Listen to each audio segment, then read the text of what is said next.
Shanghai Sanjadara Agortolani Rabindra Bhavan Buskango Thaitanai Kotma Tunai Sudipto Dutta Bhumikni Thimani Shal Palajaka Sadikatan Musangui Thaitanai Kotma Tunaino Mutokraileka Logologi Lighthousak Sanogo Jahaike Binit Thimani no Tuine Justice Sanine Dabirokti Zaka Abati Hekeno Finish Shalabo Tihazanai Shaiknaraka Hasteni Kucham Kotma Tunairo আপনারা সবাই জানেন শুধু এই রাজ্য নয় সারা দেশ নয় সারা বিশ্বে এই বিষয়টি ছড়িয়ে পড়ছে যেদিন মার্ডারটা হইল সেই দিনের মতো 5টা নাগাদ প্যারিস থেকে ফ্রান্সের যে রাষ্ট্রপতির সেক্রেটারি জানতে চাইছিল ঘটনাটা সত্যি কিনা সেই ফোনটা আমাকেই করেছে এরকম অবস্থা হয়েছে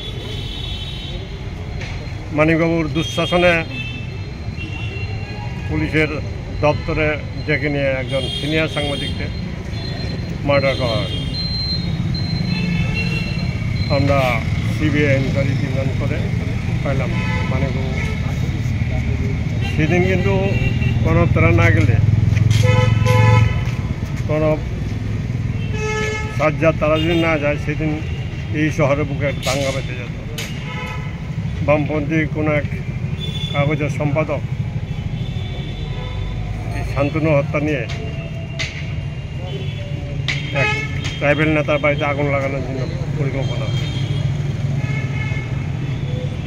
যারা না পাইরা পরে আইসা আমার কাছে আমি গিয়া সাংবাদিক বুঝাইছি হয় না মানিক সরকারের সাথে কথা বললাম এখান থেকে মানিকবাবুর বাড়ি শুদ্ধ আক্রমণ হওয়ার একটা পদ্ধতি বিশ্বাস করলাম বামপন্থীরা যারা মেয়েটা অবুদ্ধ আমার বাড়ি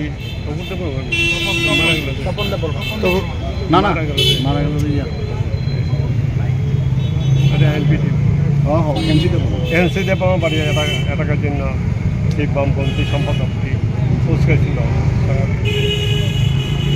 আমি যাওয়ার পরে ওরা আসার পরে বিষয়টা সাংবাদিকদের বুঝিয়ে বললাম যে হলে একটা শহরে বাংলা বাংলাদেশে আলটিমেটলি এই গ্রুপটাই আবার মানিক সরকারের বাড়ি আক্রমণের জন্য তৈরি হয়েছিল রাত্রে 11টা অব্দি আমরা কাটিয়ে এখানে ওই ছিল এই সাজ্জাদও ছিল রাত্রে 11টা অব্দি কাটিয়ে মানিক সরকারের টেলিফোন করলাম সুমিত ছিল বুঝে সুমিতও সাহায্য করত মানিক সরকারের দেখা করতে গেলাম ওকে বললাম যে একটা সিবিআই ও কথাবার্তা তো সবই ঠিক করলো যে আমি তো ডিসিশন নিতে পারি না মুখ্যমন্ত্রী হইলো ডিসিশন নিতে হবে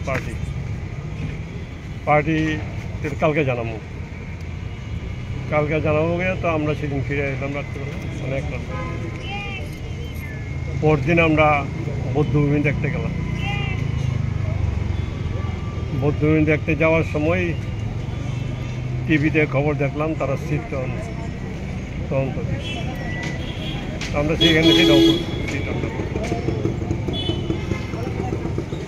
এই নিয়ে গেছে একটা পার্ট এরপর হলো সুদীপের পার্টটা আপনারা সবাই জানেন সেই ক্ষেত্রে আমরা মানিক সরকারকে সিবিআই তদন্ত দাবি করেছি না হওয়ার ফলে মানিকবাবুর দুঃশাসনে 2টা সাংবাদিক মার্ডার হয়েছে পরবর্তী সময়ে এই মার্ডারটার জন্যই সারা রাজ্যব্যাপী এই যে মার্ডারটার পরে সারা রাজ্যব্যাপী একটা আন্দোলন আমরা বিভিন্ন জায়গায় গিয়ে মোমের আলো চালিয়েছি রাতে আগরতলা শহরের প্রতিটি কোনায় প্রদীপের শান্তনু শহরে মুম্বাইয়ের আলোচনা এই ঘটনা নিয়ে সিবিআই তদন্ত দাবিতে আমরা দিল্লি অভিযানও করছি প্রাইম মিনিস্টার তদন্ত এসেছিলাম প্রাইম মিনিস্টারের অফিসের স্টেট মিনিস্টার সিং উনি আমাদের রাষ্ট্রপতির সাথে দেখা করছি রাষ্ট্রপতিও এই ব্যাপারে সহযোগিতা আশ্বাস দিয়েছেন সহযোগী ত্রিপুরা রাজ্যপাল ছিল পশ্চিমবঙ্গের তথাগত রাত্রি এই রাত্রি না তথাগত রাত্রি কোনো দিন আমিরের শেষ দেখা থেকে আলটিমেটলি পলিটিশিয়ানরা যা বলে কার্যকরী তা করতে পারে মানিকবাবুর দুঃশাসনের অবসান হয়েছে এর মূল কারণ কিন্তু এই 2টা মার্ডার বিশেষ করে প্রদীপ দত্ত ভূমিকা মার্ডার এই জন্য আমরা কলকাতা দিল্লি পথ অবরোধ করেছি দিল্লিতে ঘরে ঘরে দুয়ারে আমরা গেছি একটা পরিবেশ এই সরকার মানিক সরকারের বিরুদ্ধে একটা প্রচণ্ড ক্ষোভ তৈরি হয়েছিল। সেই ক্ষোভের রেজাল্ট এলো এই সরকারের পতন। আমাদের নতুন সরকার এলো, এসে ক্যাবিনেট মিটিংয়ের প্রথম দিনেই এই 2টা মার্ডার সিবিআইকে দেওয়ার সিদ্ধান্ত নেয়। কিন্তু সিবিআই কেসটা নিয়েছে, দুটো কেসই নিয়েছে, এটার পেছনে লেগে থাকার মতো প্রশাসনে কাউকে দেখিনি আমরা। সেই চলে গেল অনেক দিন। বিপ্লববাবুর কুশাসনের অবসান হয়েছে, এই কেসটা নিয়ে আর এগোয়নি। মার্ডার কেসে যিনি মূল আসামি, তিনি বেলে ছাড় পেয়ে গেছেন, বেলে আছেন। মার্ডার কেসে যে মুখ্য আসামি তারা আবার বেল হয়ে গেছে। সরকার সেদিকে তাকায়। এখন আমরা সুশাসনে আছি গত 3 বছর।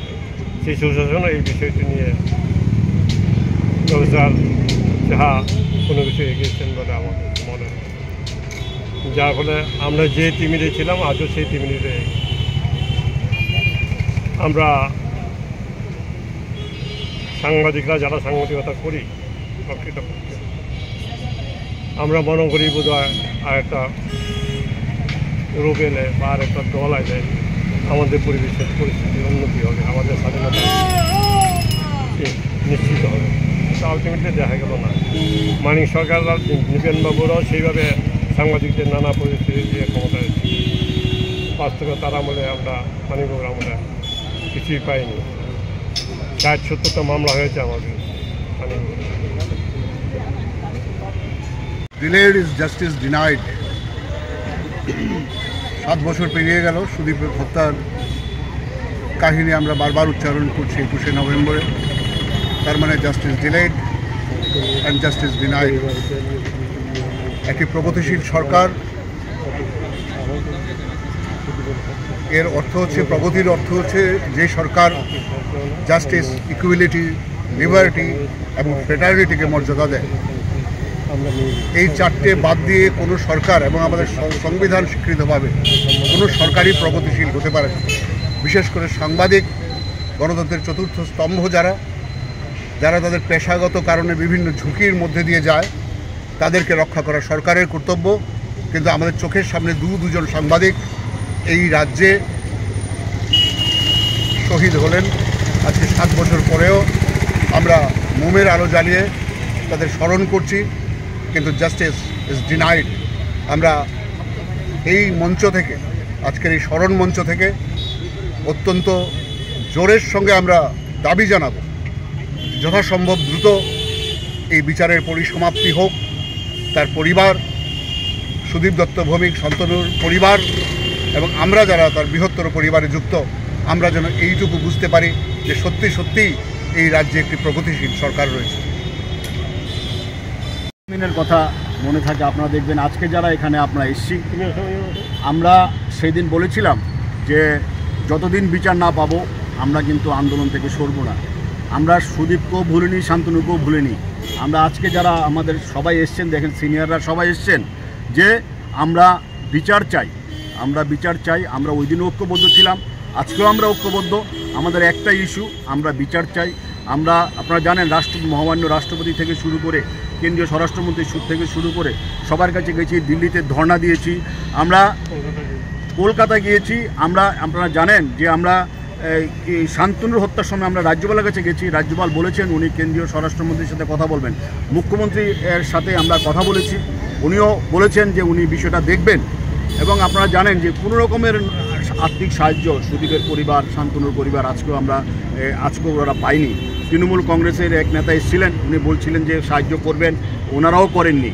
না, আমরা ক্লিয়ার করে দিচ্ছি, ওরা চেষ্টা দিতে চেয়েছিল, স্টেডিয়াম সম্মানের দিকে তাকিয়ে আমরা নিইনি, চাকরি দিতে চেয়েছি। আমরা শুধু বিচার চাই। যারা আসামিরা মুক্ত আকাশে ঘুরে বেড়াচ্ছে, যারা ঘাতক প্রকাশ্যে গুলি করেছিল, সেদিন সবার সামনে গুলি করেছিল, তারা প্রকাশ্যে রাস্তায় ঘুরে বেড়াচ্ছে। শান্তনুর সময় যারা হত্যা করেছে তারা আজকে খোলা আকাশে ঘুরে বেড়াচ্ছে, কোনো পলিটিক্যাল পার্টি নেতৃত্ব দিচ্ছে ওরা। তো আমরা চাইবো আজকে যারা আমরা আছি, আপনারা ভুলে যাবেন না, আমরা কিন্তু যতদিন বিচার না পাবো আমরা ঐক্যবদ্ধভাবে সিনিয়ররা এখানে আছেন, এখানে সুবলদা আছেন, সানিদা আছেন, অরুণদা আছেন, সবাই আছেন, এখানে সিনিয়ররা আছেন। সবার নেতৃত্বে আমরা কিন্তু আগামী দিনও এই ইস্যুতে আমরা কিন্তু আন্দোলন করে যাব।